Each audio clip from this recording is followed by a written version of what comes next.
বহুদিন ধরেই দেশের বিভিন্ন রাজনৈতিক সংগঠন দাবি করছে বাংলাদেশের বিভিন্ন প্রতিষ্ঠানে ২৬ লাখ ভারতীয় নাগরিক চুক্তিভিত্তিক চাকরি করেন। অভিযোগ ছিল হাসিনা সরকার দেশের বেকারদের বঞ্চিত করে ভারতীয়দের বিভিন্ন প্রতিষ্ঠানে সুযোগ করে দিয়েছিলেন। এবার সেই শেখ হাসিনার দল আওয়ামী লীগ থেকেই দাবি তোলা হয়েছে এসব ভারতীয়দের চাকরিচ্যুত করতে। বৃহস্পতিবার দলটির ভেরিফাইড ফেসবুক পেজের এক পোস্টে বলা হয়, মাননীয় উপদেষ্টা ২৬ লক্ষ ভারতীয় নাগরিক যারা বাংলাদেশে চাকরি করে তাদের তালিকা করে চাকরি থেকে বিদায় করে দেশের তরুণ বেকারদের সুযোগ তৈরি করতে হবে। হাসিনা সরকারের পতনের পর সম্প্রতি আলোচনায় আসে ভারতীয়দের চাকরির বিষয়টি।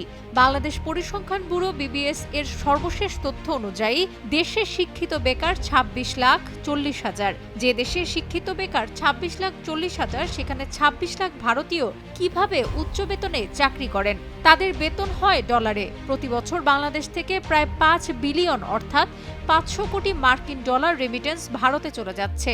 রেমিটেন্স আয়ে ভারতের চতুর্থ বড় উৎস বাংলাদেশ। কাগজে কলমে বাংলাদেশ নাম থাকলেও এতদিন দেশটাকে পুরোপুরি নিয়ন্ত্রণ করত ভারত। সাধারণ নাগরিকরা বলছেন, বাংলাদেশের শিক্ষিত প্রজন্ম নিজ দেশে বেকার হয়ে ঘুরে, আর ভারতীয়রা এদেশে উচ্চ বেতনে চাকুরি করে। একটা রাষ্ট্র কাঠামো কতটা ভঙ্গুর হলে এমন অবস্থা হতে পারে, এ নিয়ে নেটিজেনদের মধ্যে আক্ষেপ বহুদিন থেকেই।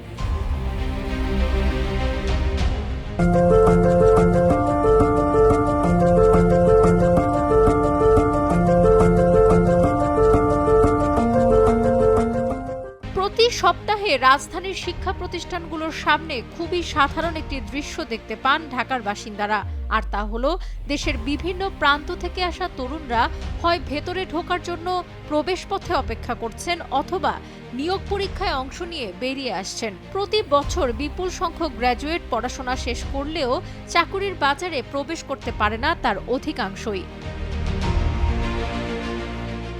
টানা ৩৬ দিনের ছাত্র জনতার তুমুল আন্দোলনের পর ৫ অগাস্ট শেখ হাসিনা প্রধানমন্ত্রীর পদ থেকে পদত্যাগ করে দেশ ছেড়ে ভারতে যান।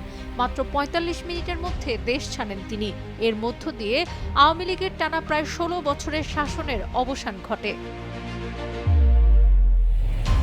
আওয়ামী লীগ সরকারের পতনের ৩ দিন পর গত ৮ই অগাস্ট শান্তিতে নোবেলজয়ী ডক্টর মোহাম্মদ ইউনূসের নেতৃত্বে অন্তর্বর্তী সরকারের উপদেষ্টা পরিষদ শপথ নেয়। এমন অবস্থায় দেশ সংস্কার হিসেবে বেকারত্ব হ্রাস পাবে, এমনটাই আশা করছেন দেশের শিক্ষিত জনগোষ্ঠী। সাবরিনা কাজী, কালের কণ্ঠ।